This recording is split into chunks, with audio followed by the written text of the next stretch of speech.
D'abord, on avait évalué ce qu'on avait fait jusque-là. Donc, on a reconduit tout de suite les projets en cours. Parce que je vous ai dit que quand vous avez regardé le premier rapport, on avait un budget de 121 millions et finalement, on n'a exécuté que 28 millions. Donc, vous allez comprendre qu'on vient juste de sortir d'une crise sanitaire. On n'avait pas de partenaires, tout ça et autres, mais on a travaillé dur pour connaître des partenaires. Au moment où on a eu des partenaires qui commençaient à financer, c'est presque la fin de l'année. Donc, vous voyez qu'un budget de 121 millions, on a exécuté 28 millions. Ça veut dire que les projets continuent. Donc, ça continue, c'est des projets de 2022-2023. Donc, c'est pour cela que 93 millions a été reconduit pour 2023. Donc, dans ce projet, dans ce plan maintenant stratégique de développement, on va faire le focus sur ces projets déjà en cours, c'est-à-dire il y a la CAF, c'est-à-dire on aide les femmes maintenant à diminuer leurs problèmes de CAF, parce que c'est déjà créé. Les caisses quand on dit CAF, c'est des caisses d'autofinancement, les banques locales, on peut le dire autrement. Donc il faut les aider maintenant à consolider ce qu'on a créé avec elles. Ça, c'est un projet d'accompagnement. Il y a l'eau, l'adduction d'eau. On va faire à Diaken des branchements sociaux dans les maisons. Donc pour 110 branchements. Donc ensuite, on va amener l'eau jusqu'à Diaken. Olof, on met une bonne fontaine. Et ensuite, on l'amène jusqu'à Dianten, on met une bonne fontaine. Comme ça, l'année prochaine, on va desservir les populations.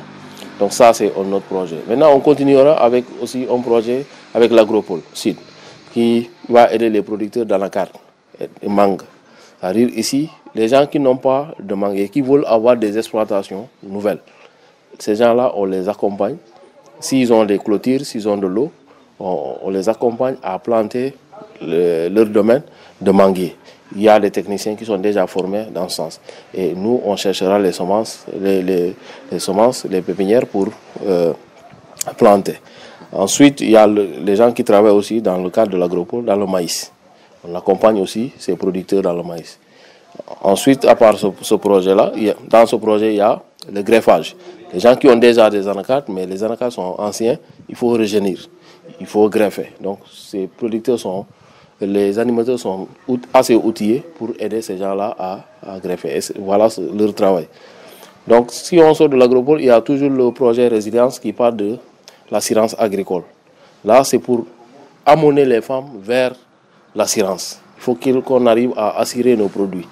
Et qui veut être un agriculteur moderne, il faut forcément que tu passes par l'assurance parce que c'est une chose moderne. C'est un produit qui t'accompagne parce qu'il y a beaucoup de risques.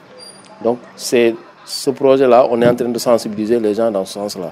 Si on arrive à réussir ce projet, ça pourrait vraiment soulager un peu la population. Ça, c'est dans le cadre de projet résilience avec... Maintenant, on est avec Manos Noudas dans l'accompagnement des femmes. Ici, on est en train d'aller étape par étape. L'année 2019, on a fait un bloc maraîcher à Hayer où on a changé le système d'exode. On a compris que les mamans elles viennent arroser très tôt. Très tôt, des fois, il n'y a pas d'eau parce qu'elles auraient déjà utilisé l'eau le soir. Donc, et la pompe ne va pas porter de l'eau le soir. Donc, on a dit qu'il faut mettre des batteries. Des batteries qui vont aider les femmes à arroser même à 6 h du matin et à aller faire autre travail. Donc ça, on l'a fait à Hayer en 2019. Après Covid qui est venu, on ne pouvait pas le faire en 2020, 2021. Le partenaire est revenu après. Donc il fallait proposer pour 2022-2023. Mais on est en train de proposer pour un certain moment, on risque de faire un programme. C'est ce qu'on a montré tout à l'heure. On va étape par étape, mais en 2027, on va arriver à un programme digne de son nom, où il y aura des formations, il y aura des aménagements, il y aura des projets sociaux, il y aura beaucoup de projets dans ce programme-là. Et là, au lieu de présenter des projets de 20 millions, on va peut-être, ce qu'on a présenté tout à l'heure, à 200 millions. Pour qu'au moins, on va toucher le maximum possible de blocs maraîchers, comme ça, on en finisse pour de bon. Donc voilà un peu les projets. Maintenant, le CPA, on va continuer à les accompagner. Vous voyez les résultats qu'ils sont en train de faire.